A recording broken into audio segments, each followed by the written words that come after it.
Okay, it's 4 o'clock. We'll call the meeting to order. This is the Marion City Council work session for Tuesday, April 21st, 2020. Thank you. Thank you for joining us. And we'd just like to, if there are members of the public who are joining us for this, I'd like to remind everyone that this is a work session intended for the council to interact with the staff regarding the agenda items for the Thursday council meeting, and public comment will be available at Thursday's meeting and not this evening, but we're certainly welcome anyone joining us to observe the meeting, and can certainly reach out to any of the council members after the meeting with questions or comments about any of the agenda items. And again, public comment will be available at the official council meeting on Thursday. So with that, again, I want to welcome everyone, and we will proceed with our agenda. There is nothing marked on the first page, council, first or second page for discussion separately. Does anyone have anything they want to discuss before we move on?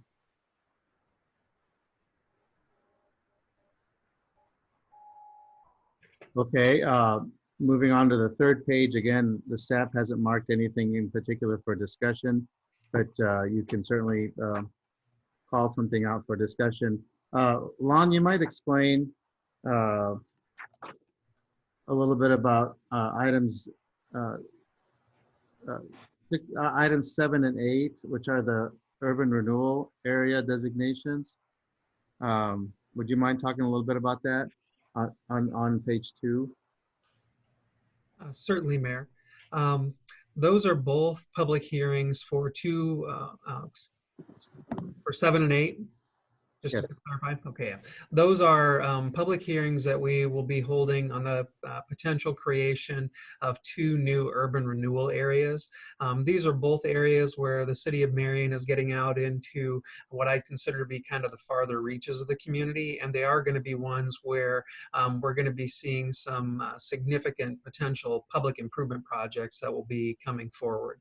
So the Echo Hill Road one, for example, that would be one that we can use as a financing mechanism to complete the installation of the roundabout out at Echo Hill Road and Alburnett, and use the proceeds from the district to fund some of the public improvements that growth will require. Furno Road is another one that is going into an area where the city doesn't have an existing district, but we are expecting to see a considerable amount of development to the east of Highway 13, and that one's going to require us to look at urbanizing and upgrading what right now is a seal-coated county road. And I think as that one matures, we'll probably be looking at traffic control at 29th Avenue and Highway 13. There's some park development that needs to occur out there. So again, there's going to be a lot of public improvements that are going to be needed to support that development, but aren't directly necessarily right in it. Okay, appreciate that. Just wanted people to be, be thinking about that as it's coming. Anything on page 3 for the council? Anyone that wants to discuss anything on page 3? Any questions on that item for Lon?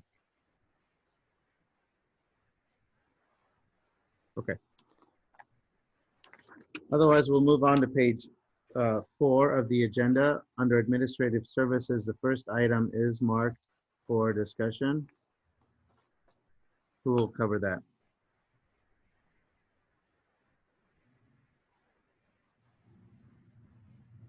Is that the budget manager? Or is that Lon? Lon. Okay. I'm getting there. Sorry. Oh. Okay. So we have the public hearing coming up on the adoption of the next fiscal year budget. This was continued from March when the city was forced to adjust the way that we were doing business, and we were granted an additional 30 days before we had to submit the budget to the state of Iowa. So since then, we have not made a lot of adjustments to the budget. As the council may recall, since I know it has been a while since we've talked about or looked at this, it is predicated on keeping the property tax rate the same from the last year. It was a good growth year for us as far as valuations went.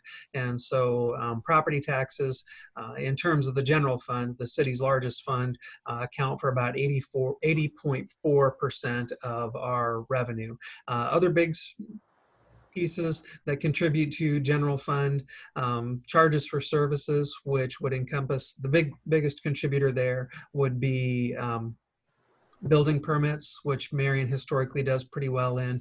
And then you have other financing sources, which would include things like franchise fees, which is the new thing that Marion incorporated last year. And I don't know if I can control the advancing or if Terrell has to.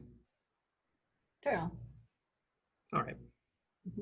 So as far as expenditures in the general fund, public safety does account for just a hair under 57%. So that would include not only police and fire, but also animal control. Culture and recreation, which would be parks, recreation, library, is the next largest category at 20%. General government, finance, administration, community and economic development would be functions like building and planning. And for purposes of the general fund, even though it falls under the category public works, that's typically engineering. So overall, we're looking at proposed expenditures at $26.199 million. Okay. As far as where those dollars are actually going, the city is primarily a service organization. We're not a manufacturer. And so probably does not come as a great surprise that the bulk of the expenses in the general fund are related to employees and staffing. Salaries account for 52.9%, with employee benefits and costs at another 22%. So when you throw staff development in there, salaries and employee costs account for over 75% of the general fund. Contractual services are another 10%, with commodities, that would be your consumables that we use during the course of operations. Repair and maintenance utilities, that's taking care of the city buildings. Capital outlay would be purchases that are items that do not reach the threshold to show up in the capital improvement plan. And then finally, transfers. Each year, the city transfers dollars over to a reserve fund for the replacement of equipment that serves the departments in the general fund. Can I ask a question now, or are we holding those until after this presentation? No, feel free. Go ahead. So I'm just curious about the slices of pie here. Is there a best practices, so to speak, of how city governments in general should have these costs split up? I'm just curious if we're on track or really under or over in a certain area. Do we ever check that against anything to see how other municipalities, maybe not only in Iowa, but of our size, you know, we use those metrics for other things when we're you know, hiring or job descriptions. Do we do that for our expenditures? The finance department does a 10-year rolling annual financial report that they submit to the city council that tracks a lot of that data. It has information in it, for example, that would account for things like debt per capita. So it does break it down according to some different metrics. I can't recall off the top of my head if it gets this granular about the categories, for example, in the general fund, so much as it does the expenditures per person or the different types of services provided per person. Okay, yeah, I was just curious. This is very interesting, and it seems normal, and I feel very sound in what we talk about and what we do in general. I'm just curious how we measure up, if it's pretty standard or if we're like excellent and in repair, maintenance, and utilities, and most other cities are 6% because we've got, you know, Ryan's department who does a lot in-house, et cetera. So I don't want to create any extra work for people to go researching. I just didn't know what we looked at for comparative purposes. Thanks. Sure. Any other questions before he moves on? Okay, proceed. Okay, we're ready for the next one. So as far as initiatives that would be coming forward in the new budget, we did make some accommodations for adding some New positions. There's 3 that would be new to the city. One is a communications operator position. That would be out of the communications division in the police department. The technology manager in the library. The library and the police department are our 2 most tech-heavy departments, but the library in particular has some specific needs as far as their software support, the platforms that they use that make them a bit unique in the city. So this would be a position that would be critical for their operations. And then finally adding the accountant and finance. This is one that the council may recall. We are actually moving forward with a little bit earlier, swapping that with the filling the deputy city manager position so that we have more overlap between that position and Beth Little, who's going to be retiring out of the finance department. Give us a couple of extra months for them to work side by side, so it'll make more for a seamless transition. Under the reclassifications and part-time positions, we are looking to add a couple of part-time reception clerk positions out at the police department. They'll be picking up some duties that right now fall to dispatch or to the records clerk, and this will free up the time for those that are doing some of those other activities to focus more on the less public side and more on direct services. The patron services position is a reclassification in the library with the part-time maintenance utility 2 positions at parks. Those are ones that have been on the books. They are ones that under the ACA are benefited part-time positions. So the city is already covering the cost of medical insurance. So this is just bringing them up to a full 40 hours per week. So they're not new positions, but it is an upgrade to existing positions. The part-time receptionist for finance is a new position. That's a targeted one that will allow us to adapt with the front counters when the water department moves out to their own facility with the start of the fiscal year. And then the last one on the list is a reclassification of an existing position in IT. The position that it's replacing is simply a lower skilled position. The city has a need for a higher skill level in that, and so we're upgrading that position. It will make it more co-equal with the other ones that are already present in IT. Okay. Any questions for Lon? One question, Nick. Go ahead. I just want to make sure it appears everything that we're looking at here, Lon, is exactly what we talked about a month ago. Is that correct? So there's not any other changes to the budget compared to what we had discussed or talked about a month ago? No, they're not. Okay, thank you. Mm-hmm. Okay, other questions? Okay. So the outside of the general fund, the city has the proprietary funds that are our next largest funds. With sanitary sewer, this is one that we are budgeting for a rate increase.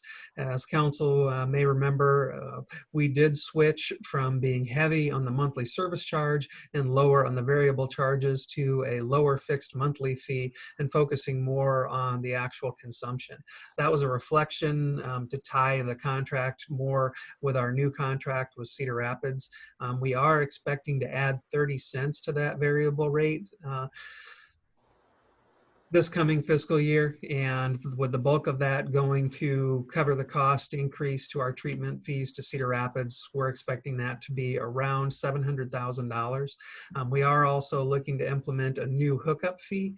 This would be one that when like a house is built would be paid with the construction of the home.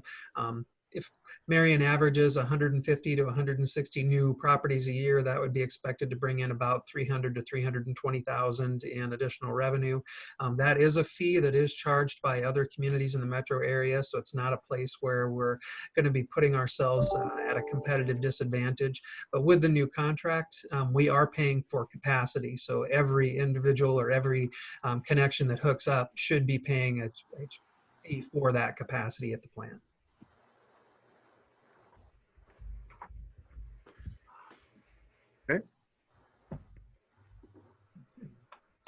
Next one is solid waste. Solid waste, we are again looking at an increase here. It is a bit more dramatic than we've had to do in the past. The Public Service Commission has recommended that we increase the fee $2 a month, which would take it to $17.50. I know it doesn't always feel that way, but comparatively, we're still cheap across the state as far as our solid waste fees go. The biggest driver here is that we're expecting an increase in recycling fees. That has been out to bid. I'm not sure where they're at in that process, but since it's administrative, I'm sure that they're still moving forward with the solicitation and the reviews. But as council has heard us talk about in the past, the bottom has dropped out of the recycling market. And whereas a lot of things you used to be able to get rid of either for free or actually get paid for, now you're actually having to pay to get rid of recycling, and they're expecting those to rise considerably.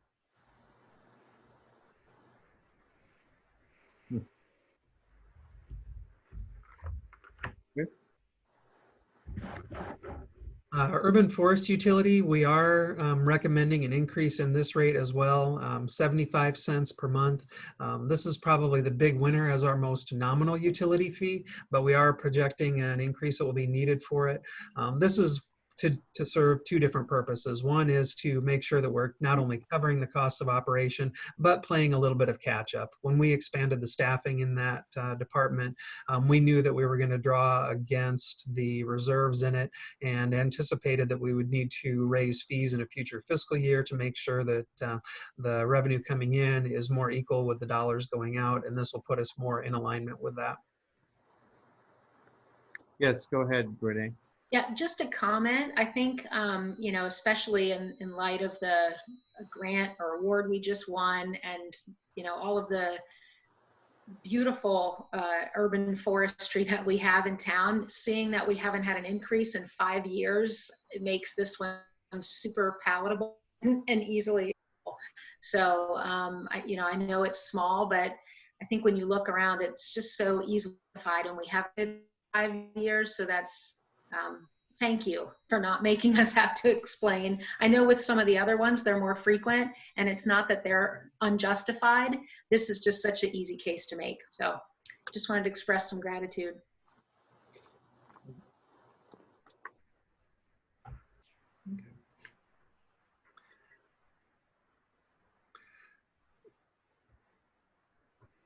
Go ahead, Terrell.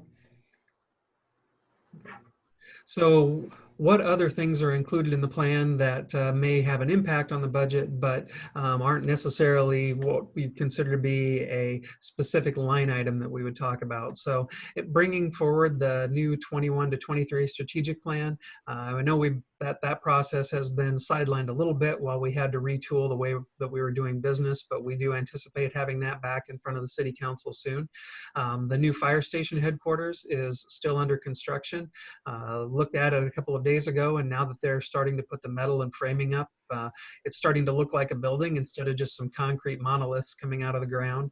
Engineering is working on a pavement condition index project that will allow the council to set the expectations and standards for what pavement maintenance should look like in Marion, and will have a direct impact on future capital projects.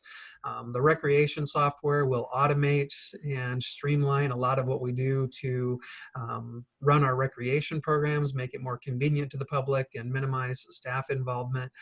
The compensation study, we do have another draft that has been pushed out now and is undergoing review. That'll be coming back to the council for consideration. The Uptown Master Plan, you'll hear a little bit about that later on in the work session. The performance evaluation systems, that's a significant goal for us for this year that really is going to be tied to some of the data coming out of the compensation study. Improving our city's tree canopy. And growth management planning is a project that the council also will be hearing a bit about, but this is essentially going to be a tool that will allow us to quantify the cost of growth across the entire community. It was simpler back in the days when we were working off of stranded capacity, but as council knows, we're getting into areas of the community where we're starting to have to look at upgrades to existing sewer systems and existing infrastructure to support new growth. So we need to have a very good handle on what that number actually looks like. We're continuing to enhance our crime analytics through the police department, improving our regional stormwater management system, and then finally the new public services facility. I'm not sure if there's a second page on here, but I'd be remiss if I did not call out the library.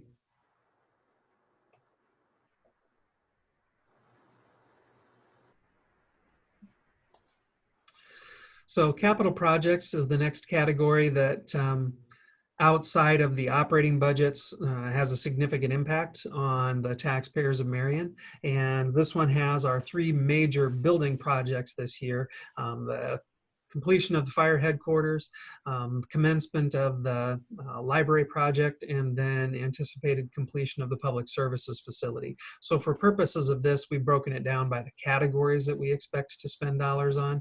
A little bit of an unusual year with facilities accounting for 22.3%. You would not typically see that because we would not have three major projects all going on at the same time. Same thing with equipment. Equipment is higher than normal because we've been deferring a lot of the replacement of the public services fleet in anticipation of completion of the new public services facility. Normally that would be spread out quite a bit more evenly year over year. Sanitary sewer, we have sanitary sewer improvements. Council's familiar with a lot of our ongoing programs, such as the slip lining that we do annually with our maintenance programs. Trails, we're investing a significant amount in. Planning division has been very diligent in securing outside funds to assist with the cost of those extensions. So over the next couple of years, as council's well aware, we're going to have more than $10 million funneling into the community for our trail systems expansion. Transportation at 12.2%. We spend a considerable amount of improvements on not only maintenance programs or life extending programs like the asphalt overlay program, but reconstruction as well. Any questions on any of those?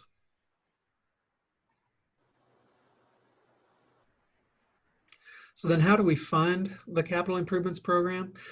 Two biggest single categories: general obligation bonds, not quite a quarter of the funding that comes to the CIP, and then local option sales tax providing about another 15.4%. Local contributions, this would not typically be that large, but when you have a large project like the library where you've got a significant capital campaign going on, those numbers would be a bit higher. Road use replacement, those are dollars that we've been accumulating to use to replace the fleet in road use. Revenue bonds, that in this case is in essence the public services facility. Marion has not used revenue bonds very extensively, but we are using them for the construction of that building. Proprietary fund revenue, that would be money coming in out of urban forest, sanitary sewer, solid waste, that would go towards ongoing costs.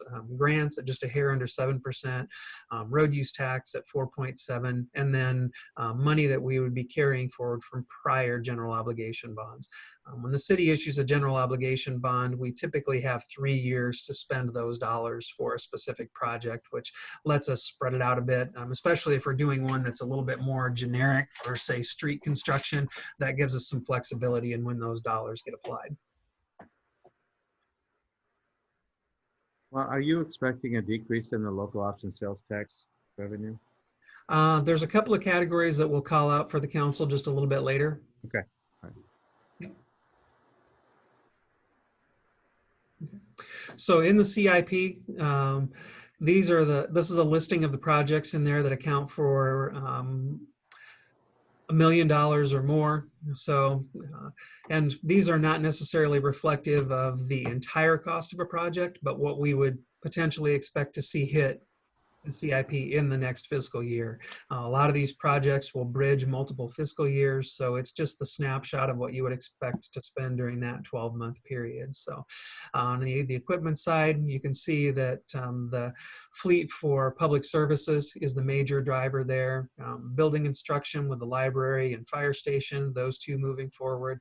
Sanitary sewer construction, trunk sewer segment 5, that's not all Marion's dollars. We're the lead on that, but we have to advance the funds, and then we will invoice our partner agencies to get reimbursed for that. But we have been holding some local option sales tax from the past loss, the first local option sales tax, to help fund our local share of that. With the trails projects, that would be a combination of funding for grant and local funding that would be going towards those. The two big ones underway are the Seymour Trail and then the 10th Avenue side paths. And on transportation, we have a slate of neighborhood street improvements with reconstructions, and then the completion of the next phase of Central Corridor from 19th to 27th. And then the only annual program that hits that threshold is the annual asphalt overlay program.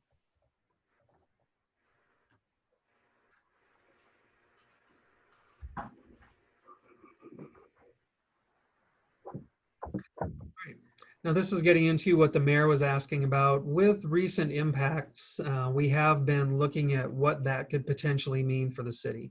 And in essence, what it really comes down to is how long are we going to be under restrictions? How long will it be before the economy really is in a position where it can start chugging forward? So there's three main areas where the city of Marion has what I'd consider to be the most significant exposure. Local option sales tax, road use tax, and hotel motel.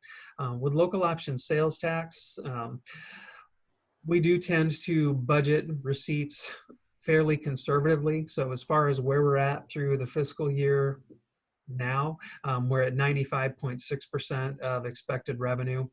We did increase the budget originally for next year by about $400,000.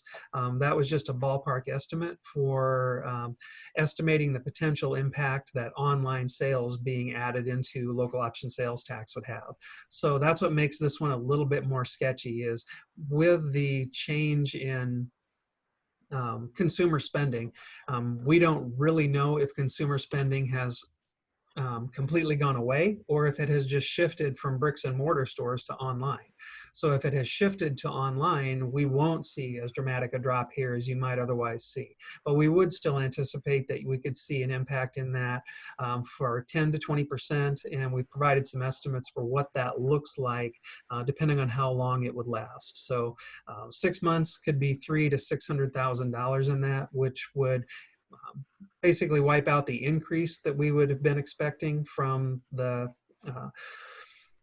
addition of local option sales tax to online revenue, and potentially another couple $100,000 beyond that.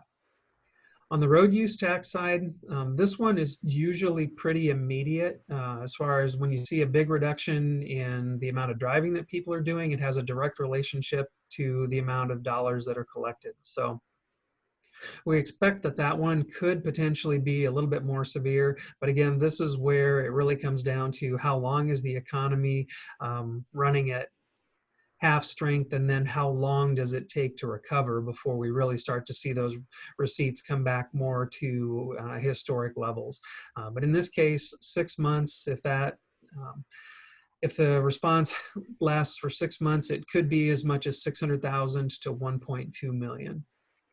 And hotel motel, this is one that's actually a little easier for us to accommodate because with the new hotel coming online, we were not overly aggressive in projecting for new revenues, so we didn't raise the number by all that much. And having the new facility out there also gives us more hotel rooms in Marion, so there's more opportunity to realize what we had actually budgeted. So if the event lasts for 6 months, it could be a $30,000 to $60,000 reduction.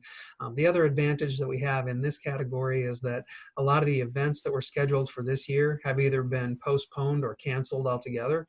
So some of the bigger ones, like the Marion Arts Festival, where we would have written them some pretty significant checks, are not taking place. So we will carry those dollars forward. So that fund will actually have more in reserves than we would have expected starting on July 1. So those are the three areas that right now we feel like have the most exposure for the city of Marion. As far as things that we can do to adapt to those, we have started combing through the CIP to see what projects could potentially get delayed or may have to be shifted altogether. One of the advantages we have, particularly with local option sales tax, is that even if there's going to be a tailing off and there's a reduction in lost, we do still have several years left of collection. So what you can end up doing is you end up lopping off a program that might have occurred in the last year and actually draw some of those other dollars forward. So since we have it programmed out through the end of the CIP, we know where those dollars are allocated, and we still can proceed with a lot of the ones that we already have planned, knowing that one of the ones that hasn't been started would be the one that could be idled or would potentially not be able to be completed. The other advantage that we have both with that and road use is, frankly, the census is coming up. And we have not done any projections for what those numbers look like with Marion's new population figures. But right now we're collecting with a population of 38,023, and we would fully expect to exceed 40,000 and have a shot at hitting 42,000, I think, if we get a full good count in the census. So what this could essentially mean is that we might end up losing, for a lack of a better term, our first year of increase for those funds, but then we'd have the rest of the decade to play catch up on that. So there could potentially be an impact, but we aren't anticipating that it's going to impact current projects that we have underway in the CIP, but it could impact the out years. Just something for everybody to keep in mind, I think, in the back of our mind as we look forward. Renee, did you have your hand up? Yeah, I don't know, and Lon, please stop me if you have a slide to address this, but how about when we think about COVID-19 or the next thing, how we need to prepare the city in general? Are we carving out a line item for preparation of something similar? Yeah, this is an area where, frankly, I think Marion historically having fairly robust reserve policy really works in our favor. And it's also why I'm not real comfortable with budgeting down to the last dollar, particularly in places like the general fund, because that does give us a little bit of breathing room to be able to respond to events like this. Even for those expenses where you get reimbursed, they are reimbursements. And so the city has to advance those dollars. And sometimes with FEMA, honestly, it can take years to get reimbursed, especially if any of the expenses are contentious.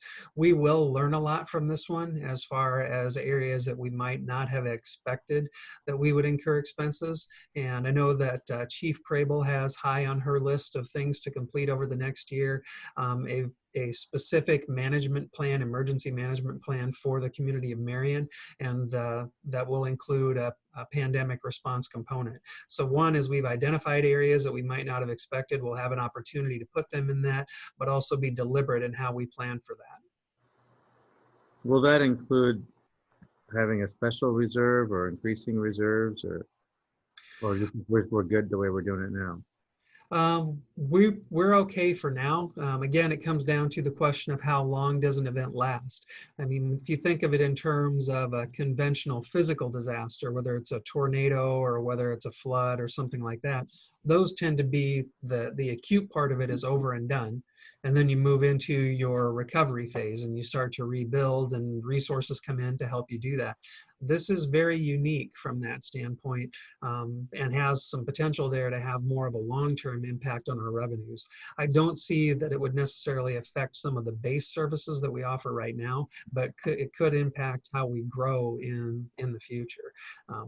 I do think that we will need to take a look on some of those funds, particularly in the proprietary funds that could get impacted by some of this, what we need to establish in those for reserve policies. I know we've had discussions with council about that in the past, about what that standard should be. And we've talked about a range from 3 to 6 months, but in the realm of something like this, pushing more towards the top end of that scale might be more advisable. The example that I would use is, if we have 20% unemployment and 20% of our folks can no longer pay their sewer bills, Well, that doesn't necessarily mean that Cedar Rapids is going to not want us to pay ours. And so we have to make sure that we're adequately reserved to be able to cover those types of expenses. All right, Steve Jensen, you have the floor. Go ahead. Yeah, two comments. Well, first of all, I'd like to get you can send us a copy of this screen that we're looking at right now.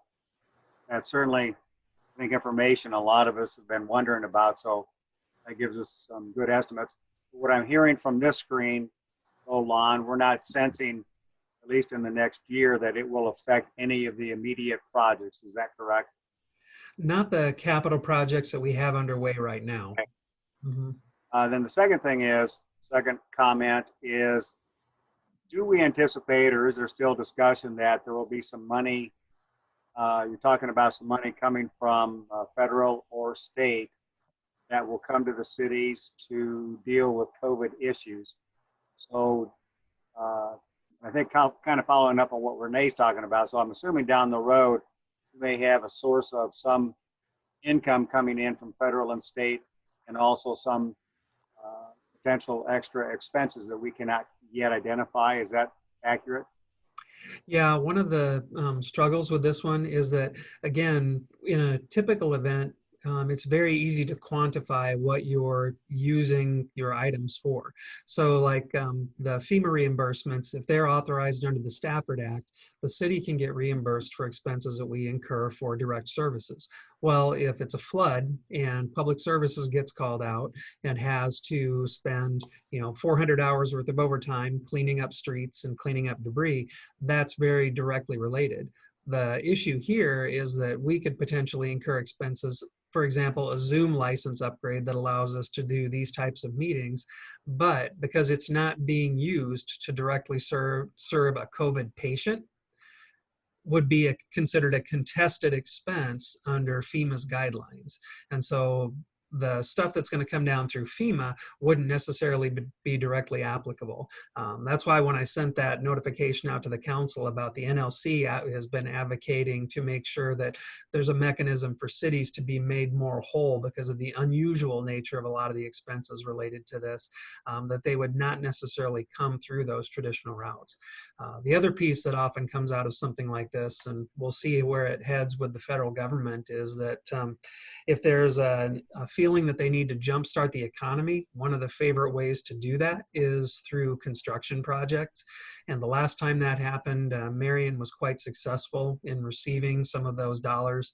It allowed us to do, I think, 4 different transportation projects, helped us build the new headquarters building over at Thomas Park. So some of the things that, for example, right now in our CIP, we may be looking at exclusive local funding, could be ripe for some outside assistance. The more shovel ready the project, the easier case it is to make. I know my favorite target would be the library, because I don't think there's anything we're going to have that's more shovel ready than the library. Well, I'm just thinking forward to the task force that Nick will be setting up. And I would have to anticipate there's certainly going to be some need, or maybe even request, coming towards the city to do something to help out a lot of the small businesses that are really been severely impacted. So, and I know that's, you can't even identify or know what that is yet, but I'm just anticipating there's going to be some demand coming out of that task force. Yeah. And for me, the key on that piece is to make sure that we're filling gaps, because there's already been several programs that have been created. And the thing I've always feared the most is that if we jump the gun too early, we could create something that could make someone ineligible for assistance from some other program further down the road. But I do think that there will be a role for the city to play in that recovery for those areas that aren't getting addressed, because there's always going to be some business or some sector that slips through the cracks. Okay. I think that's going to be a big part of the task force. A big objective is to identify the gaps and identify what the real needs are in those gaps, and then come up with the solutions of how we address those. But yeah, so good point. Other questions on this right now? Okay. So as far as some of the things that we have been seeing for expenditures impacts, there's been some expense for mobilizing for work from home locations. We've had to buy some additional software licenses, for example, look at bringing in some software packages that we didn't have before. We have had some changes to our staffing models, which can potentially impact our overtime. We have purchased some safety equipment for frontline staff, and we are looking at a short-term increase in some of the health insurance expenses. For the longer term impacts, those funding sources for road use and local option sales tax can most directly impact the CIP. So that's why I focused on that when I was talking about project impact. And then we will have to take a look and be cautious about how we're approving some of our supplies, services, potentially even training and things like that coming up in the future budget, depending on where we end up, again, with the length of the disaster. I did feel better coming out of the governor's press briefings today that lack of testing has been one of our major obstacles to being able to get back to running again more smoothly as an organization and get closer back to normal. So that was, in my mind, excellent progress for us, and hopefully will let us get back sooner. Yeah, that was very encouraging. And I did want to call out health insurance here because it's an interesting, I don't even know if I could call it a dichotomy, but normally in an event like this, you would expect to see your health insurance expenses potentially go through the roof. But that's not necessarily the case, at least not immediately, because one of the things that has happened is a lot of elective procedures have been either postponed or canceled altogether. And when I'm talking about elective, I'm not saying that they're not medically necessary, but things like a knee replacement that could be done now or could be done next year, those are the kind of things that are getting deferred. So when they were modeling what our health insurance would actually look like, they do expect to see a dip due to a lot of those type of procedures being canceled. And with the current environment, some of those have to be scheduled a year in advance. So while we would still potentially realize those, it's likely to be much further out and potentially bridge into even the following fiscal year.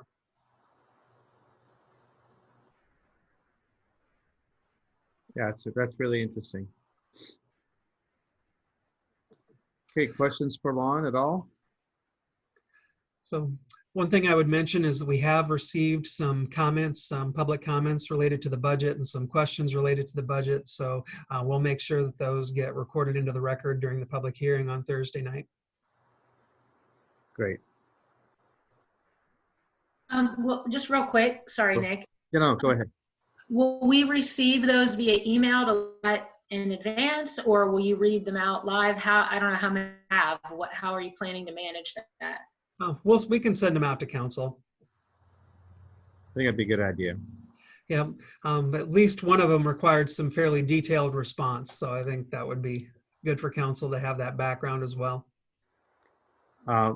Certainly appreciate you putting the time into those responses, Lon. I know it's important, and that you give it the importance. So I appreciate that. Oh, they're great questions. Yeah. So thank you. Mm-hmm. Okay. Other questions on the budget presentation?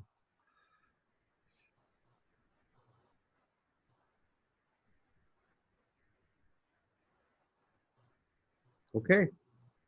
And we will move on to the next item, unless you have something else, Lon. Is that Nope. it? Okay. So now we have the Central Corridor Urban Renewal Area discussion. Is that correct? Yep. Okay. Yeah. So under the current urban renewal law, which is the tax increment financing law, anytime the city contemplates providing assistance using tax increment financing, the project has to be specifically named in the urban renewal plan. And so in advance of approving any development agreements or holding hearings on those, the city council approves an amendment to the urban renewal plan rather than TIF action on every single city council meeting. We stack them up and then include them all in one amendment, because the cost of having the attorneys do an amendment doesn't vary much if they're amending it for one project or if they're amending it for half a dozen. So it helps us minimize cost, but also helps us minimize the number of proceedings. So with this one, these are ones that have been accumulating for the Central Corridor Urban Renewal Area. PDS Investments, that is the Phillips Diamond Shop building. If council may remember, that was an incentive to help ease the potential relocation of Medco over to that facility, already in process. If that project never comes to fruition, then the agreement doesn't actually change. They do not get the additional year. With Mojo Properties, that's related to the renovations of the court building where Bistro 319 is at. That's adding an elevator for better access to the second floor. Seven Hills LLC is the relocation of the brick homes between City Hall and the library to a new location, and then construction of new multifamily and renovations of an existing building on that site to form a new complex. The municipal parking lot is a project that could be done to support the Medco relocation at 1405 Fifth Avenue. Again, if that relocation doesn't occur, that project is likely not going to happen, but the city will have the authority to do it in the event that it does come into fruition. What do you want incorporated is the new Tomaso's building over at 1204 7th Avenue, currently under construction. The city is reimbursing for some expenses on that site for remediation of conditions due to the prior construction that actually had to be removed so that the new building can be rebuilt. And then the last piece is we are amending to include our administrative and professional cost recovery component. We've done this in 3-year increments in prior urban renewal amendments. What this allows us to do is to capture costs for things like our contributions to Medco, our legal fees to Dorsey and Whitney from the benefiting TIF districts. So those get done as an internal loan every year, and then we recover those costs from the district.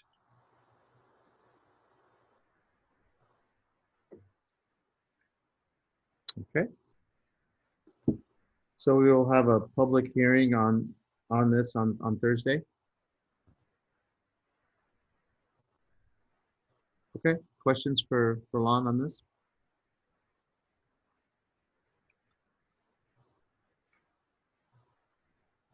Okay. The next item that's marked on the agenda for discussion is number 9, but there are several items prior to that that are not marked. If anyone has anything they want to discuss about any of those items, this would be the time to do it. Okay, we'll move on to number 9.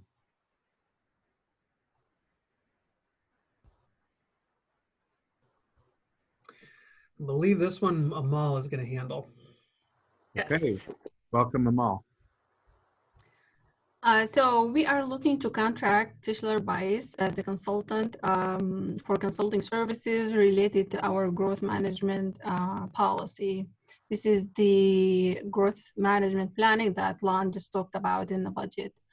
The outcome of this project is going to be an enhancement to our review process, and it's going to be in support of our comprehensive plan goals.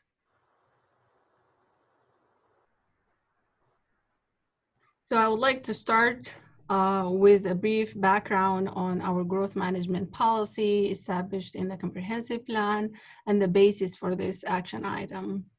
So in July 2010, the city adopted an updated comprehensive plan. The plan was developed following a rational planning model and through an extensive planning program. Housel Levine was the consultant back then. Their process included a community-wide outreach and a complete survey to the existing conditions. The input from the community outreach and the analysis from the existing conditions survey was used to come up with a vision and a roadmap for the city of Marion. The whole process was summarized and documented in phase 1, which is the existing condition report. I would say this report is very relevant to the issues we're seeing today. So the plan was intended to be a policy guide. It sets the framework for and guide the maintenance and enhancement of all community areas.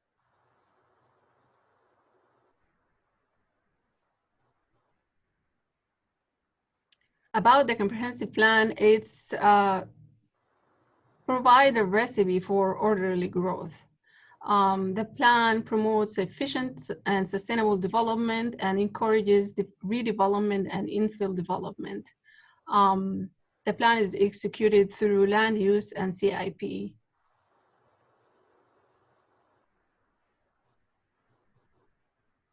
The plan sets goals and objectives for 5 major planning areas, and those are residential neighborhoods, commercial areas, facilities and services, parks and recreation, and transportation connectivity, and also included administration. Under each focus area, the plan included a complete guide and policy recommendations.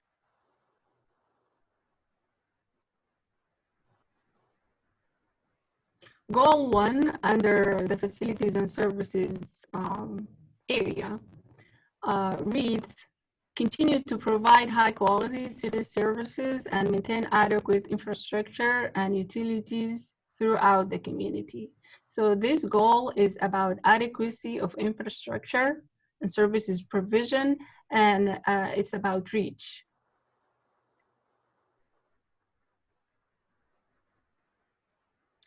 Goal 2 states, maintain balanced land use and equitable distribution of the cost of growth, providing expected facilities and services. This is the goal that ties directly to this project, and our project is going to be supporting that goal.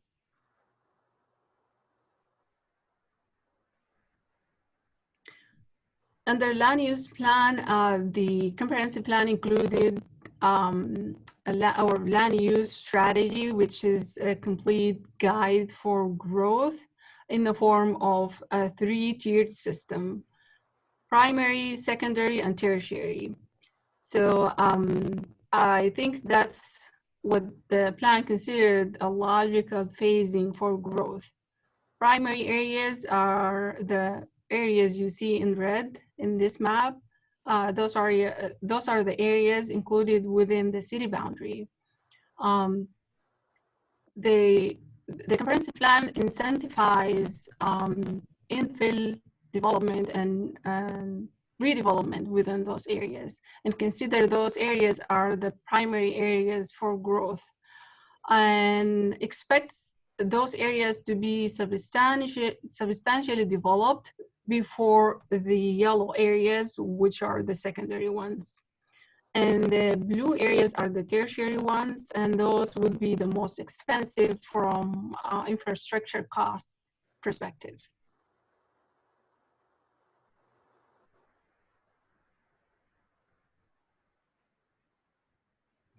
Policy recommendations under residential areas area.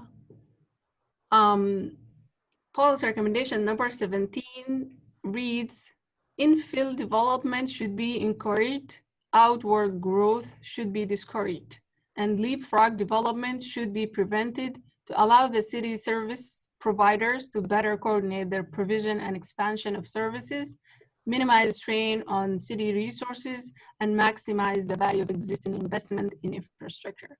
So this policy recommendation is about efficiency and smart growth.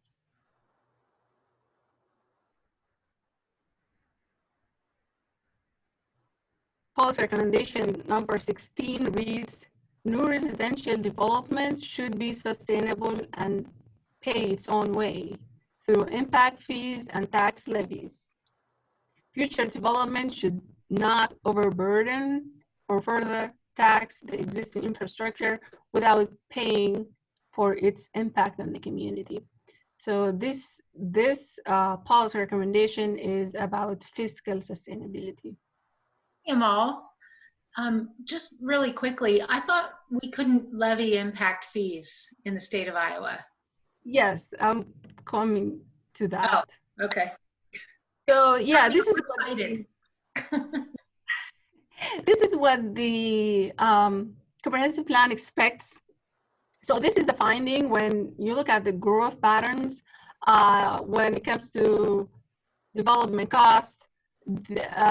The plan found that residential development is not sustainable. It reads overall, the infrastructure and service costs related to residential development in Marion are not covered by residential property taxes. When residential development does not pay for itself, the revenue generated by other uses, such as commercial or industrial development, is used to maintain service levels and infrastructure and cannot be applied to other city projects. Such a situation is not fiscally sustainable and will slow progress and limit improvements to the city. The city should strive to achieve a situation in which revenues from residential taxes adequately cover costs related to such development.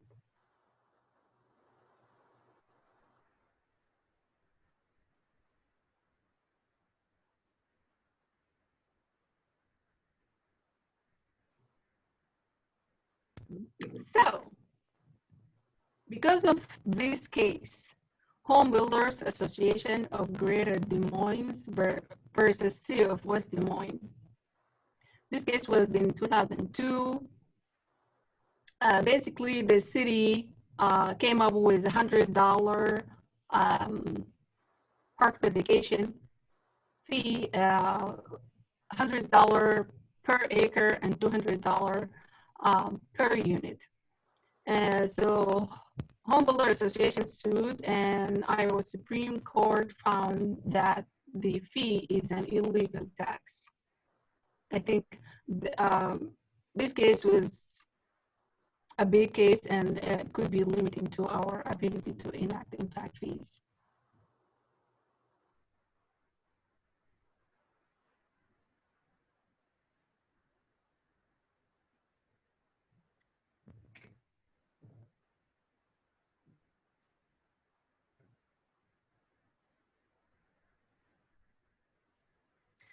The comprehensive plan also talked about adjacency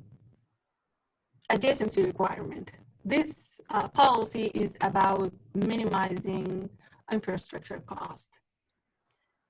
So the plan reads, a goal of the land use plan is to encourage and promote concurrent development within Marion and its primary growth area. Those are the red areas within the boundary. This area is where city infrastructure and community facilities already exist or could be most easily extended, thus limiting the potential cost of new development to the city and developer. Toward this end, the city should prioritize development in the primary growth area and consider adjacency requirements for future development.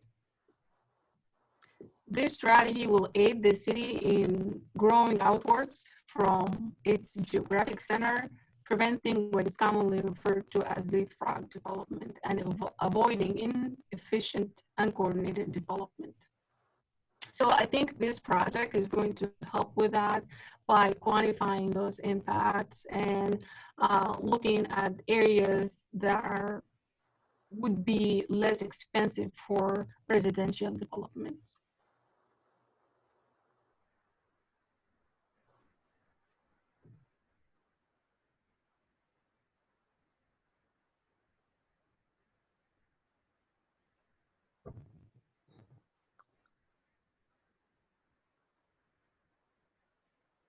Yeah.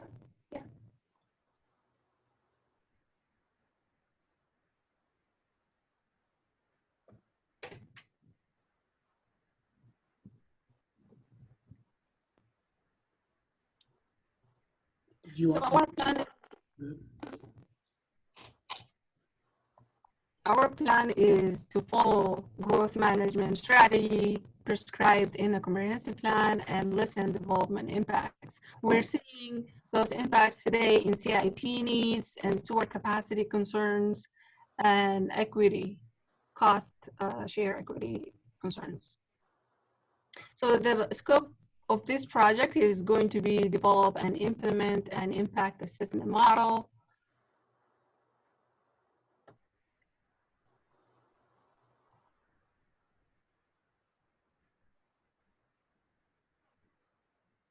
Propagation presentation. So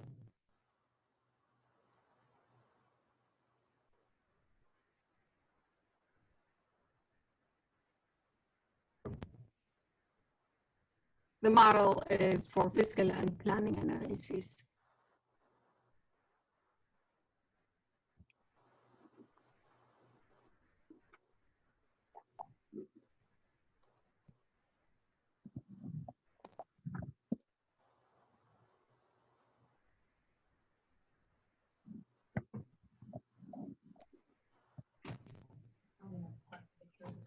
Oh, mine is delayed.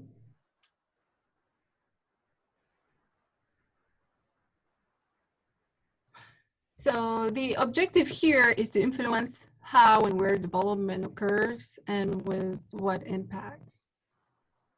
This is going to be through land use, CIP, and economic development incentives. And also we're looking to better coordinate and prepare to absorb those impacts in terms of CIP timing and financing, who should be paying for what, and fees.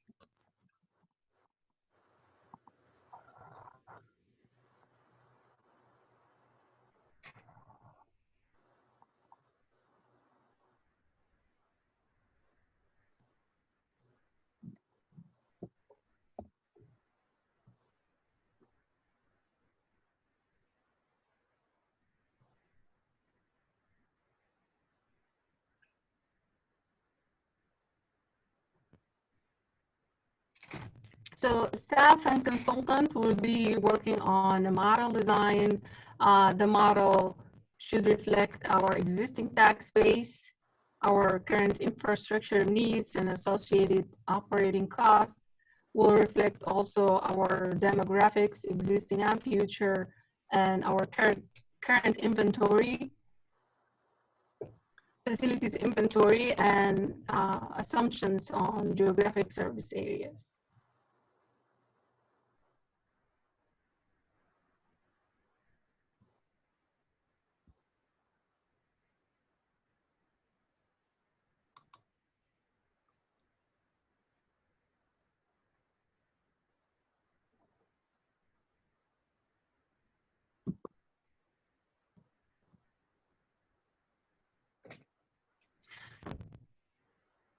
We are going to be using the model to evaluate development proposals as they come in. We'll look at type of development and location. Also, we'll be evaluating land use as we are updating our land use. We'll be evaluating financial feasibility and use that outcome to influence our land use decisions. And also will be used to inform capital improvement planning.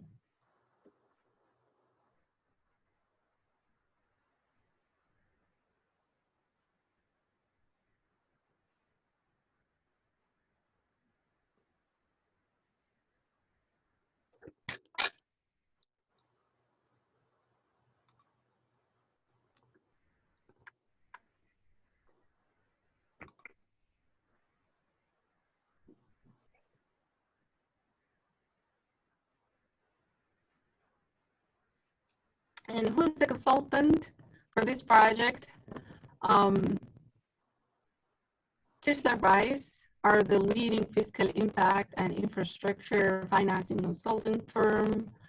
They completed over 900 fiscal impact studies all over the country.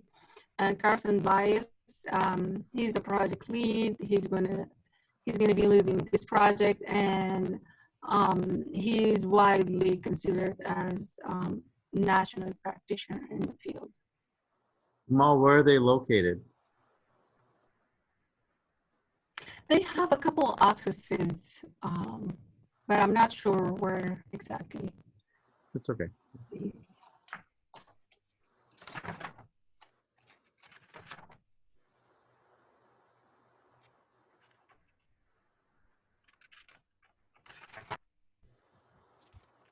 That's all right. Not sure.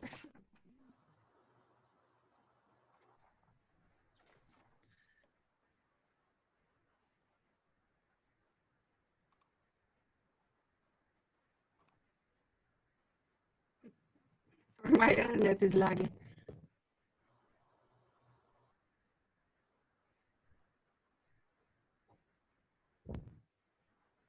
So, timeline. This project is going to take about 6 months, and it's going to be run simultaneously along with a sewer capacity study that is city engineers leading. The outcome of that sewer study is going to be used as an input for this model.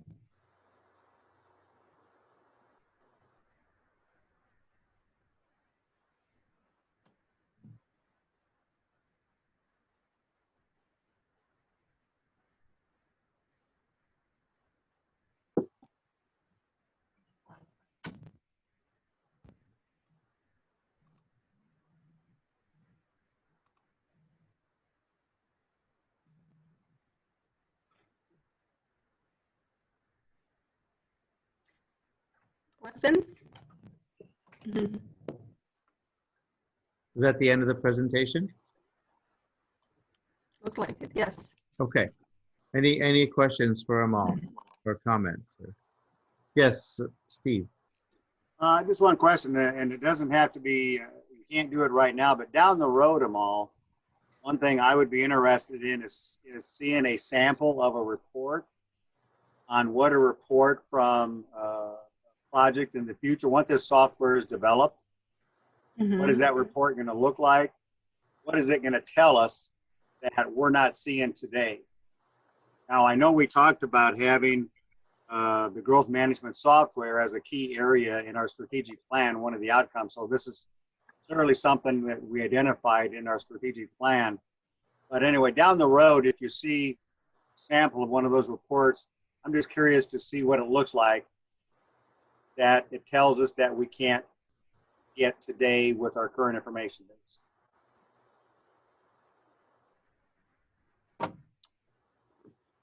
Okay. Okay. Any other questions or comments?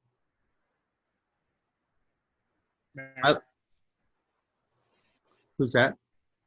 Oh, Oh, Mr. Treharn, go ahead. So one of the things that some of you may recall that we used to do when we did an annexation was we would evaluate the annexation based on land uses within the comprehensive plan, and then we would put some values to, you know, estimating how much street, sewer, water, costs for public services were. We actually had a cost analysis done based on police and fire needs, and there was I will say it was extremely rudimentary and it was not highly technical. But when we did an annexation, let's say we had a 20-acre annexation, we would be able to kind of come to the council and say, we're looking at an annexation within this area. They're going to build so many acres of single family homes, which leads to so many residential streets. And then this would provide, like, if you did it medium density, high density, and low density, and we'd be able to establish based on the tax revenue generated on this district, how much taxes would be developed, and then we'd also have, you know, the estimated cost to the city to maintain any improvements that would be built as a part of that project. And it wasn't what I would consider highly technical, but it just provided kind of like a guideline for what you would see as we moved forward with annexation.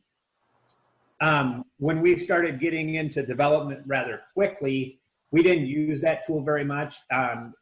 it really was pretty simplistic. And when we were, I'd say in the early 2000s, there weren't many that really didn't suggest that it paid for itself. Now, because it was so simplistic, we didn't take into the longer range costs, which I think this model will do. So major capacity improvements that are necessary in a trunk line. We were looking at a very specific area and accumulating the taxes from that district to pay for those specific areas. This, I think, is going to take into consideration long-term capital infrastructure through the community. So I just want to give the council a little perspective on how we did use it. We used to use a tool similar, but not nearly as robust and refined as this. So one of the things that I could see us using this for is evaluating an annexation proposal, and then also evaluating growth proposals within our comp plan, and being able to evaluate whether, you know, the mix of uses is good, or whether we should overall the city, if we need to focus more on higher tax generating properties and different. There's just different options when we have this tool in place, and it also helps make evaluating subdivision proposals. It kind of gives you what's this going to cost the city, or what's this going to benefit to the city. So anyway, I'll quit talking, but that's kind of what we would get out of that model. Thank you, Tom. I for one, I love this stuff. You know, I love the term smart growth. You know, I've always had the opinion that not all growth is maybe the right thing, and not all growth is good. And growth for the sake of growth, just so we can say we're growing, you know, it's not all good. And this you know, smart growth, having the right information to be able to make the right decisions about how to grow in a way that adds value and doesn't drain resources and become a burden on the city, I think is so important. And I'm an advocate of this type of data-driven decision making. So Renee, I saw you had your hand up, so please go ahead. Yeah, thanks. Yeah, Nick, I completely agree with you. I would just, if, you know, we don't have our normal, since we're not in our normal facilities, I doubt we'll have a school representative at our meeting, but hopefully the schools know that we're doing this. This would be great information to share with them in terms of, you know, I know Linmar just purchased or just approved another land purchase for future development, et cetera. I know this will probably impact the Linmar School District a little more in terms of space to grow and annexation, but this would be something great to share with the districts as well in terms of their planning. So great information. Absolutely. I think it's going to be making the case for the ways we need to take a look at residential development, and the fact that residential development does not pay for itself will be making the case for impact fees. And maybe by quantifying those impact, we'll be able to make the case for other sources of revenue to fill in the gap because of our tax system and the rollbacks.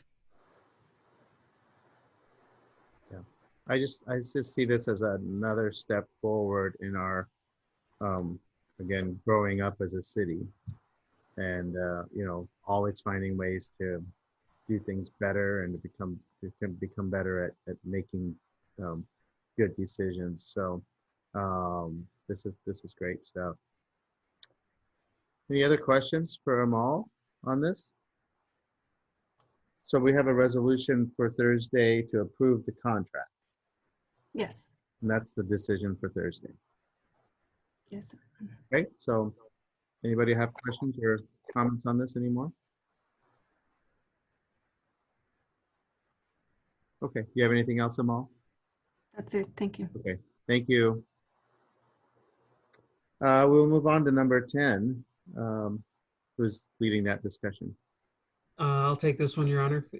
This is a resolution to approve an MOU between Lynn County and Cedar Rapids, Hiawatha, Marion, and Robbins regarding the submission of a build grant to the Federal Department of Transportation. In essence, every year they have been allocating money to this build grant program. It used to be called Tiger Grants, got renamed a couple of years ago, but it can be used for very large infrastructure projects that have a significant economic impact on an area. And so we've been working towards this for the better part of a year to figure out what the scope of the project looks like, which pieces would be the ones that would be priorities to be completed in the application, and just getting all 5 of those local government partners in together to be able to make the project happen. So we're at the point where we're ready to execute an agreement. Lynn County is going to be the lead agency, and we'll actually have the contract with the engineering firm to submit the application. But Marion, being the community that has the largest remaining chunks of Tower Terrace Road left, our portion of the fee for the application is $16,600. It's due in May. That deadline has not been affected by any of the federal response, at least as yet.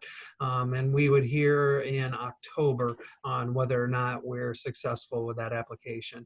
But just for some perspective, based on the estimates that are in the breakdown of potential costs for the budget with this, Marion's total cost share all in for constructing the segments would be $3.78 million, but that's for about $22 million worth of projects. So we'd leverage about $19 million by doing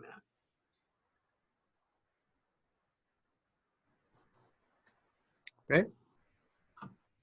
Questions on that?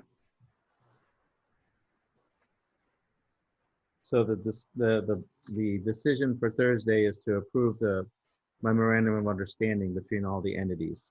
Yep. Okay. Okay, if there are no questions, we'll move on. Items 11 and 12 are not marked. If anybody has anything to discuss on those 2 items. Okay, we'll move on to engineering. Is that Mr. Bartolo? Yep. So on Thursday, we'll have a public hearing regarding the 2020 sanitary sewer project. This is replacing 9 sanitary manholes that are brick and replacing them with concrete. We did get 5 bids. Terrell, if you can go to the next sheet. The low bid was from Borsch Brothers at $114,420, 96.9% of the engineer's estimate. Work shall commence no later than July 21st and be completed within 40 working days. And there are $3,300 per day liquidated damages in excess of those schedules. So we are recommending approving that contract. Okay. Questions on that? All right. Proceed. So item 3 is basically approving the contract to Rachi Construction for the 2020 A Avenue reconstruction. We had a public hearing and award of contract at the previous council meeting. So I have the bids up there again, just to refresh you that they had the contract for $579,842.75. Okay. Any questions on that?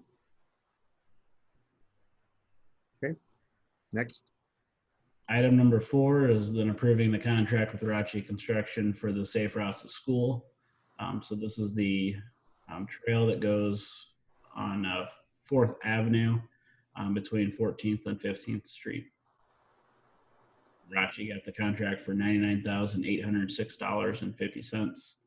And this is the one that we will look at then extending the project farther south on South 15th with the money available.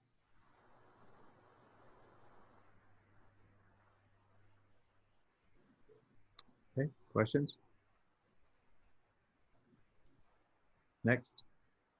Next one is the approving of the contract with SAK Construction regarding the sanitary slip lining or CIPP rehabilitation project in the amount of $126,459.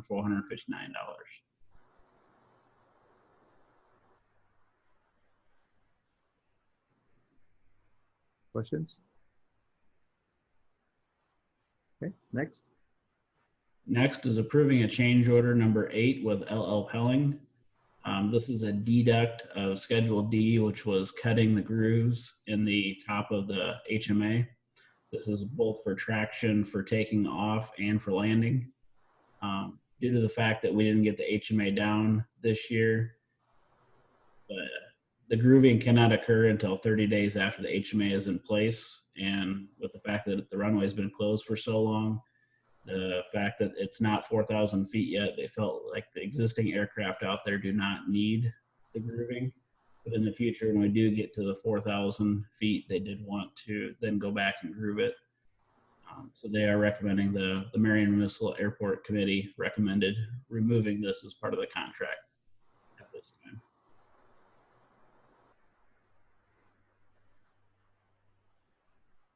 Questions?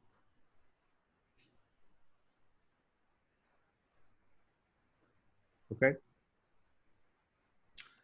The next one kind of came out of right field. I don't have this slide for some reason, but 7 was actually a contract with HDR for the sanitary sewer capacity study. This is the input that a mall is going to put in the growth management study. This is basically before they did the central portion of the city of Marion. Now they're going to do 4 different additional watersheds. And I'll fix this for Thursday so you can see the PowerPoint slide. Okay. 8 and 9 then kind of came out of right field.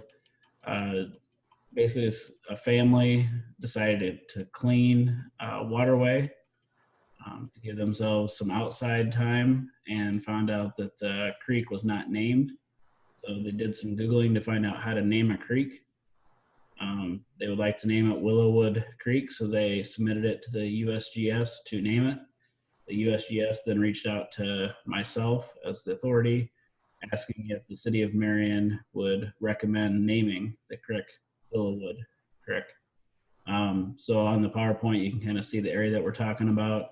This would be east of 35th Street, south of McGowan, south of the pool, goes underneath 44th, or 41st actually, and then north of Business 151 and into Squaw Creek.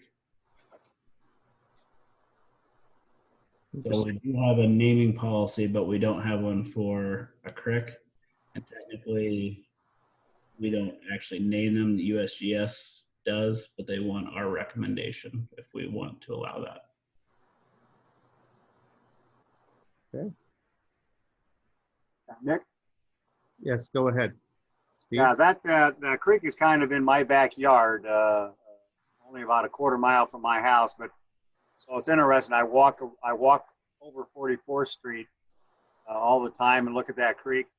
I think the idea of naming that, obviously, if you're going to name it, it's a good name because it's right by Willowwood Avenue, and then between that and the park. So I think the name is certainly appropriate. And the other thought I had is this is a family that took the initiative, clean it up, and I think it's got the opportunity maybe to even provide more enhancement for a creek that joins a lot of houses along that route. So kind of a neat idea that was sparked by these kids here. So kind of a neat article, good story. Yeah, I think it's awesome, and I will plan to reach out to them. Yeah. Yes, so Renee, go ahead. Yeah, I echo what Steve is saying, and I would just ask Mike, if you're going to be in contact with them, you might encourage them, because the reason they're doing this is just to be outside and they're a part of that creek, is to complete our Adopt a Spot application through the Parks Department, and they can get a sign with their family name, you know, that they've adopted this spot if they continue to maintain it. Just another way to kind of honor what they're doing while promoting one of our programs. Sure. That's great. Any questions on that one, or anyone have any reservations about the name?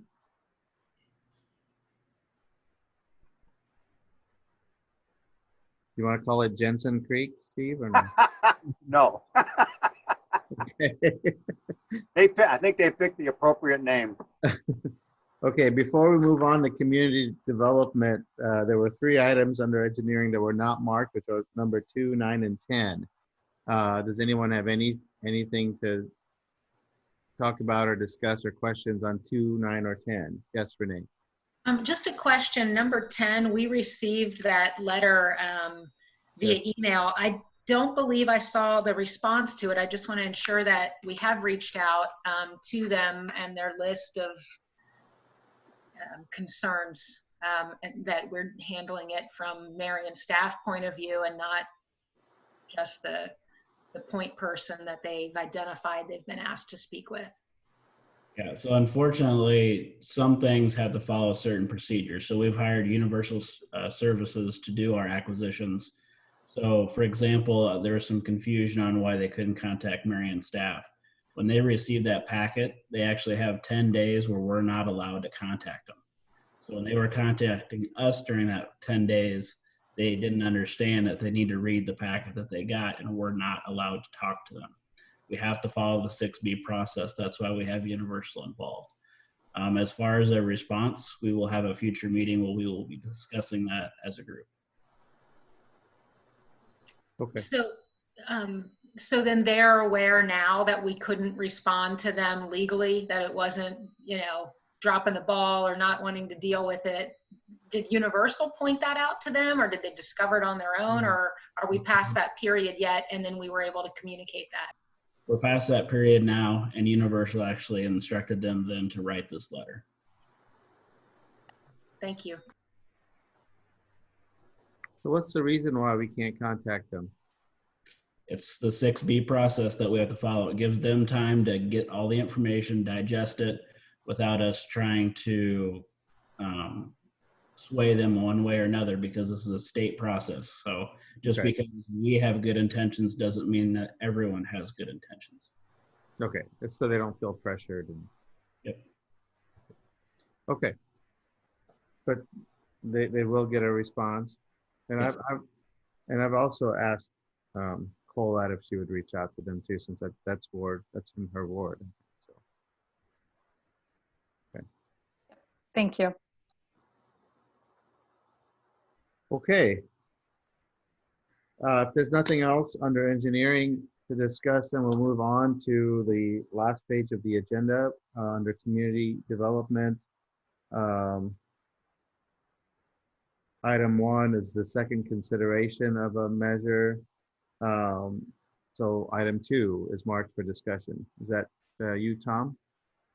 That's me. Okay. So there'll be a public hearing on Thursday regarding the vacation of the alley located as indicated on the map. This is pretty straightforward. Owners came forward, asked to vacate and purchase portions of the alley.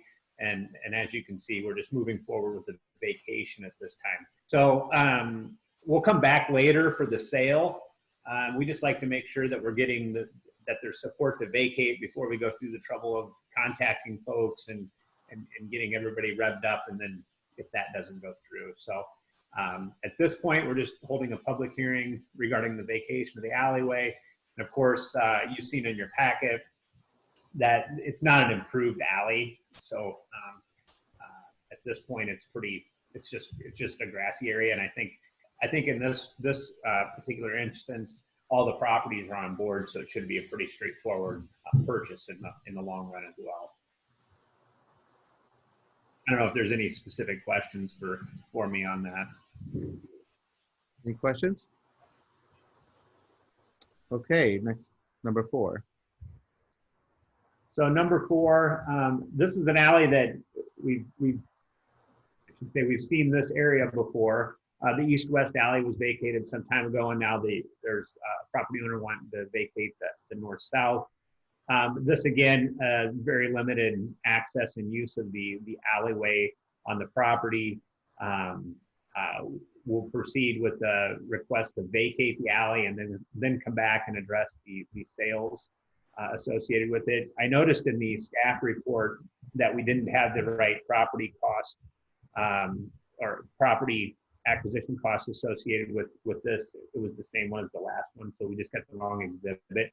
I'll replace that online so you guys can see it, but it really has no bearing on the action for Thursday, and it will in the end though when we bring it back for the actual sales. So one of the things I just point out is that generally the property owners, when they bring this action forward, have made some contact in the neighborhood regarding who's in or out relative to the acquisition. And then we follow up before the actual, or after the vacation, before the sale. We're going to send out some postcards that provide them the opportunity to say, yes, check the box. Yes, I want to buy it. No, I don't want to buy it. And then we kind of collect it that way. It usually works out pretty slick.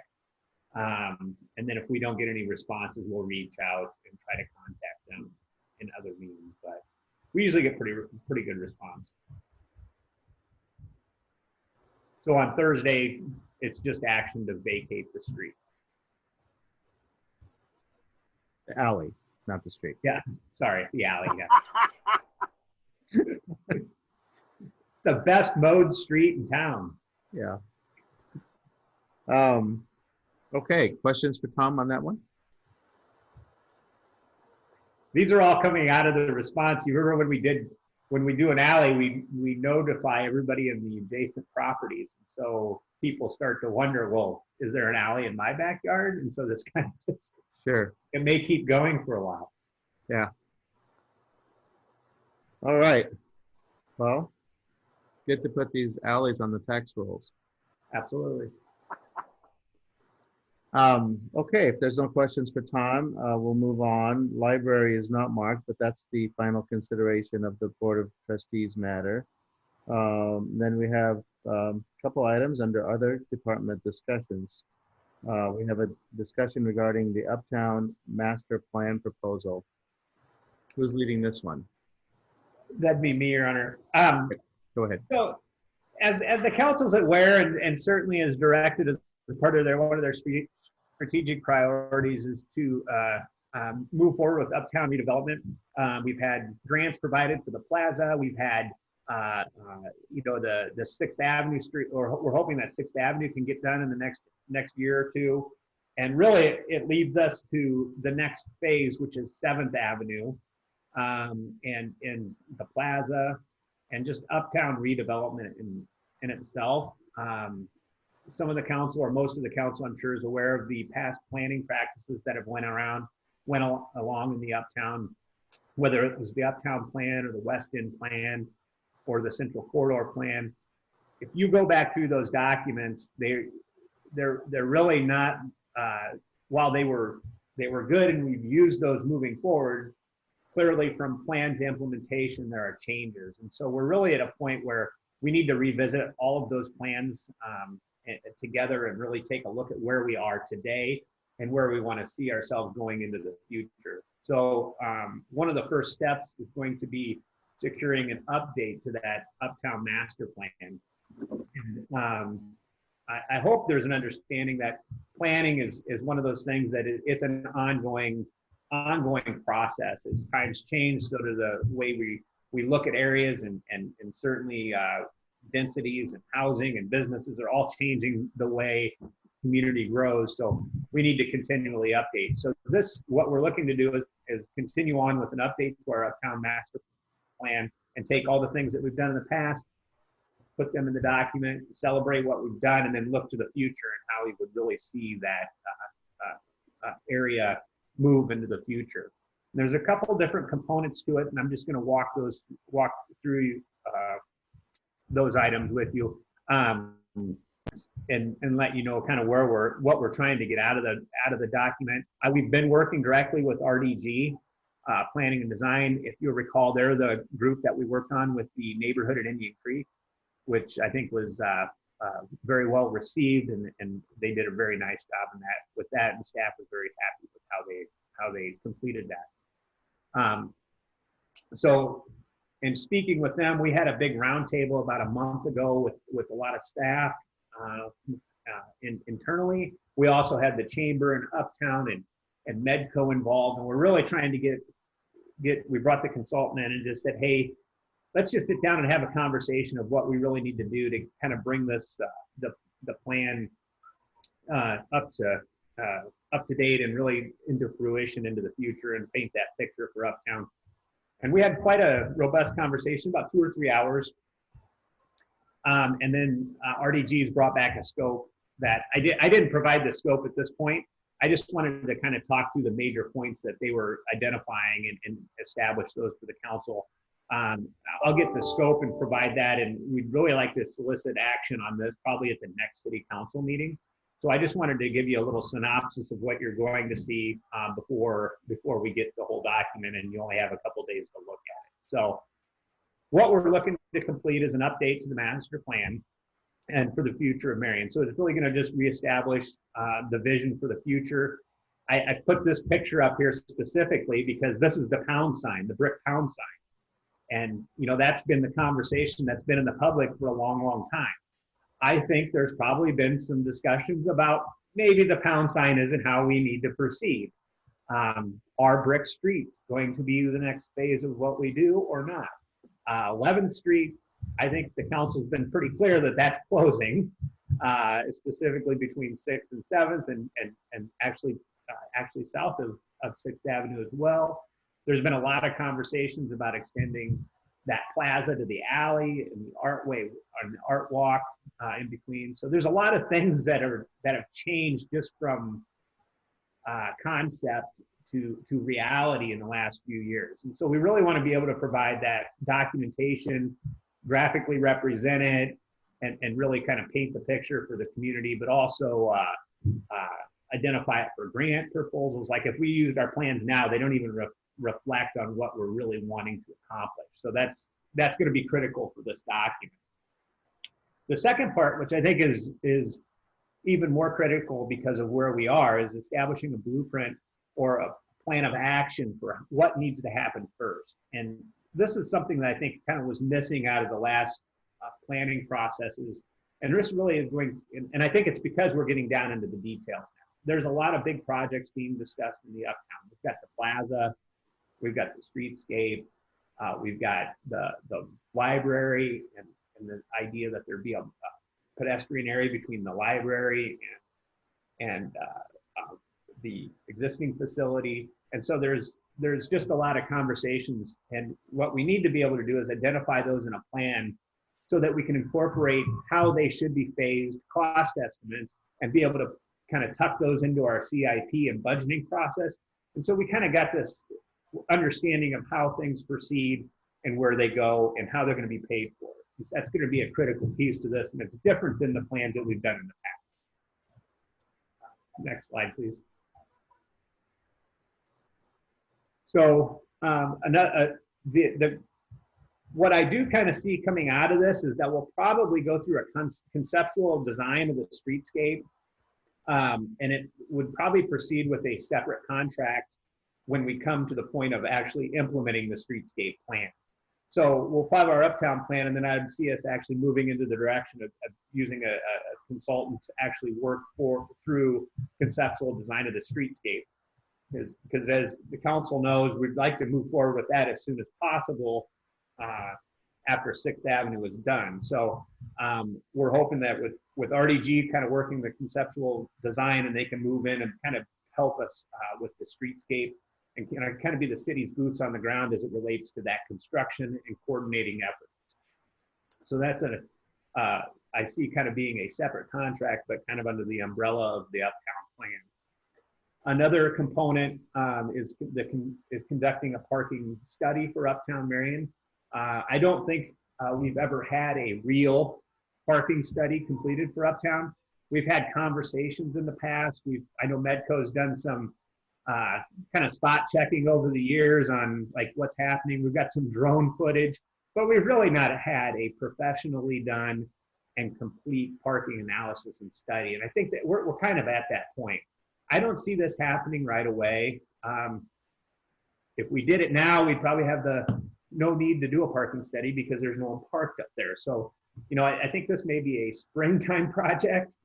We did pull down some footage and conversation with everyone, trying to figure out maybe we could just use some drone footage that was shot during different events to kind of evaluate the parking situation. And I think what would be best is if we move forward with the Uptown plan and then kind of address that parking study with you know, maybe in the fall or in the spring of next year. That may be the way to do that. But I do see that being as a separate contract outside of the umbrella of the Uptown plan. Next slide, please. And then ultimately, a big component of the plan is going to be developing the conceptual design for the plaza. Clearly, we want to make sure that this is a very robust part of the plan.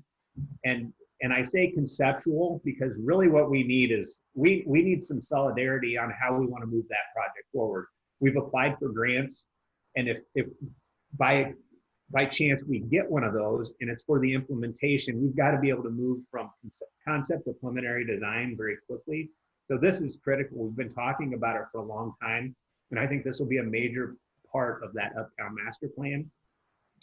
And so as you can see here, I'm talking about the plaza, but I'm also talking about the incorporation of 11th Street right-of-way, both north of 7th Avenue and then south of 6th Avenue, is as that plaza conversation. This is where that phasing conversation comes in. So if we got a grant and we started down the road of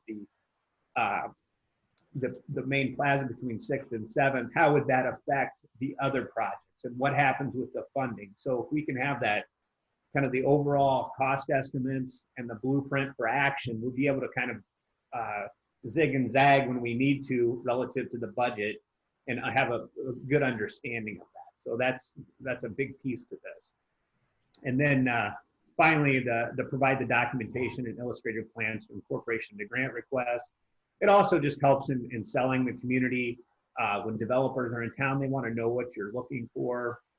In the scope currently, they've got, we've asked them to do some pretty robust graphic illustrations of how we'd like to see the roundabout areas developed in the Uptown, so that when developers come in, you guys have heard me say this 100 times, the last thing the developers really want to do is have the city tell them what to do, but the first thing they do when they sit down at the table is ask us, well, what do you want to see? So this is that opportunity for us to incorporate some of those critical areas that maybe it's not as well known as, well, how do you develop the roundabout? You know, you all of a sudden you got curved streets. So we've asked for some illustrative products within the Uptown. So I just wanted to give a little brief update on where we are. We've had several meetings with RDG. We've had some internal meetings, and to kind of talk about what we need to have out of the plan. And these are just the high level items. When I get the scope a little further refined, I'll get that together and out to the city council for review. And then we'd likely want to move forward with contract approvals at the next meeting, but we can talk about the details between now and then. Okay. Yeah, maybe this is a discussion for another time, but I think you know that I'm an advocate for reconsidering the brick streets. The utility of those versus the expense and really what the experience we've gotten from them. So, yeah, and I like the idea of the parking study. I don't recall that we've ever done a formal parking study. I mean, yeah, as you mentioned, I think I was part of the group. I think we just went around at different times of the day and counted how many parking spaces were unused. Yeah. In the Uptown, and tried to come up with some idea about needs at various times of the day. But having a real data that we can actually use to address parking, I think will be helpful. So. I'm going to say, just to follow up on the parking, I'm going to say this, and just to put it out in the public, but one of the things that I think we really are going to have to look at considering streetscape is paid parking. There you go. I said it. I did, but that's something that will be a major part of the conversation. Okay, any questions or comments on this part of the discussion?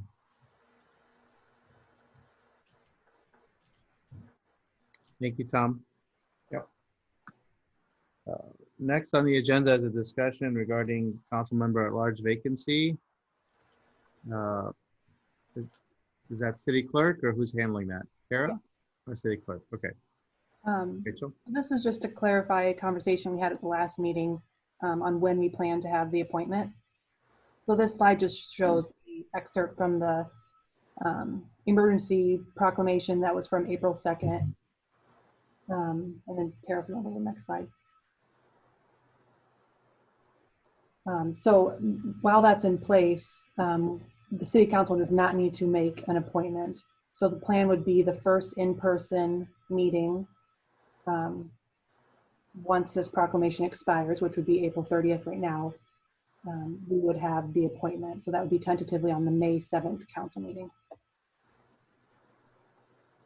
I know at last meeting there was another date that was brought forward, but we wanted to have this on the agenda so we could clarify it would be the May 7th one at this time. Okay. Any questions or discussion on that point? Yeah, just a quick one on process. Would now be a good time to talk about the process, or would the work session, I guess the work session prior to May 5th would be the next time we're together and closer to this, and it might get, you know, punted another month or something. So I don't want to go too soon on a discussion that might not be relevant yet. If we're going to keep kicking this down the road, I'm not sure. So I guess I'm seeking guidance. I would say if you wanted to have a conversation about it now, I'm not going to stop you, but. I mean, we might as well. I mean, you know. Yeah. Okay. Well, so when we were all together physically last, I think we were talking about the idea of asking candidates to voluntarily go in the vestibule and having them come in one by one. And we talked about that for a bit. And then we didn't come to a decision. I know legal is looking into that. And then we received a full page letter from Kara advising us, you know, all the reasons that she advised against it, basically. So I'm not here to fight the fight of exactly how we should do it. I don't know. I think it was kind of split at the time in terms of where council was. I don't know how anybody still feels, but I would like to make the point, and it's a larger point outside of this particular scenario, that legal is hired by us to give guidance. And if we are not breaking the law, obviously we want them to point out every possible thing that could go wrong and protect us. And that's why we have legal. They're like insurance. But if we want to do something and proceed and with something that is not illegal, then I would expect our legal department, whom we've hired to get behind us, to help us figure out how we go about it carefully and legally, if that is the will of the council. And from the letter we received, not only was it condescending in my mind, I felt like it was very unsupportive, like there was no recourse. It was, I don't advise this, it wouldn't be good, you're not doing it, and if you do, you can get this fine, and blah, blah, blah. And so whatever happens with the candidate issue happens. But I would just, again, look for legal to support council, this council and all future councils with what it is that they want to do, as long as they stay within the confines of the law. That's all I'm going to say about it. Thank you for the floor. Any other thoughts or comments on that? Yes, go ahead. Yeah, my comment about that to Renee is I'm not sure, we never got to a point of taking a vote on who was in favor of what Renee had suggested. So we never had, it has never gotten to that point to have a vote. If we want to push it to that point, that's fine. But we've never gotten to that point. So when she said it was kind of split, there are opinions in both ways. I'm not in favor of it at all. So I know there's going to be a split of opinions. So in that respect, I will not agree with Renee. But again, we're not here to vote on it tonight, but I don't think we've ever got it to that point of doing that. Yeah, Oh, go ahead, Gwynnie. I just want to say you're right. We didn't vote on it. It wasn't even my idea. It was another council member's idea that I thought was great. And so obviously, unless things have changed, that council member was in favor of it. And then there was another council member who was also, so just from my own conversations with council, we're 6 people, including myself, 3 of us thought it could be an interesting idea. You're right. We never completely vetted it. We didn't vote. We didn't have the discussion. And I don't, at this point, it's a horse with 2 breaths left. My larger point was to just address the way it was handled by legal, so that matters going forward. Again, as long as we're in the lane of doing something legally, I want to feel supported by our legal team.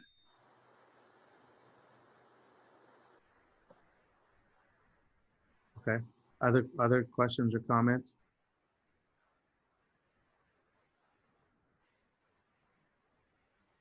Okay, I guess from my perspective, just on the issue itself, from the very beginning, I just thought we had to handle it in this way without asking them to leave the council chambers every time that we appointed, and there have been plenty of appointments that's worked out, and we've ended up with great candidates on the council. I think if somebody's going to be stealing somebody else's answer or something like that, you're going to be able to tell. I think these are all very qualified candidates who don't need to do that. But, it's just my thought initially was it's always worked out just fine with the way it is. And if our legal counsel is not totally comfortable with it, then I'm not willing to support something else. If our legal counsel is not comfortable with it, we hired them to tell us about things we may not be seeing or consequences, and to protect us, and act in reliance on their advice, then we can't get in trouble. But if we act outside of that, then you could. So I'm not going to speak to the tone of the letter, because frankly I have to go back and read it to be able to speak to that. But I do feel like we're supported by our legal counsel, and that's all I have to say about that. Anybody else? Yeah, if I could. Will? Yeah, go ahead, Will. I was in favor of it. In fact, I think it was my idea to begin with. But I think after reading the letter from legal, I don't think we should take any type of, I don't think we should do it anymore, mostly because of the risk that is there for some type of, I guess, lawsuit against it about doing it. So as much as I think it was a good idea, and if something could change or if something changes, I don't think I'm in favor of it now. Okay. Other discussion on that? So, Your Honor. Yes, go ahead, Colette. I think, so there's 2 issues here, and I'll speak to one. This whole idea of having folks step out of the room, that process.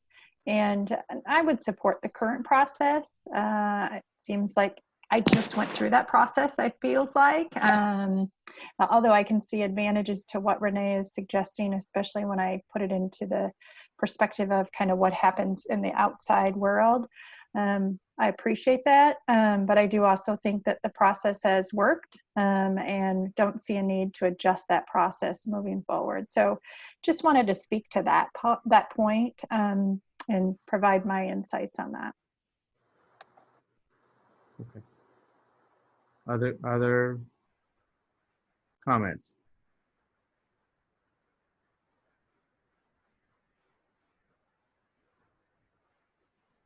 Okay. With that, was there anything else to discuss with this on this item? Rachel, you'll keep track of it and let us know if it's going to be on the on a meeting agenda, I suppose. And I'm keeping updated, or I'm keeping all the applicants updated on, you know, when things change. And Thank you. That was going to be my next point. We need to maintain communication with them so they're aware of what's going on. They're not wondering. Yep. So, okay, thank you very much for doing that. Mr. Mayor. Yes, sir. Real quick, Will? Rachel, I assume everyone is that applied is still in the running. Or shouldn't say in the running. Still wants to apply. I don't. Have you had anyone say they wanted to apply for the position now? Correct. It's the same. I think it was 6 individuals. And they're all been communicating with you about everything? Yes. Okay. Okay. Just checking. Never know. No one has withdrawn their application. Right. That's what I was going for. Okay. Okay, if there's nothing else, this brings us to the end of the meeting. Just want to remind everyone that there is a closed session meeting following the Thursday regular council meeting, so please plan for that. If there's nothing else to discuss this evening, thank you so much for joining us. We thank members of the public for joining us, and we will see you all on Thursday. Have a good evening. The meeting is adjourned.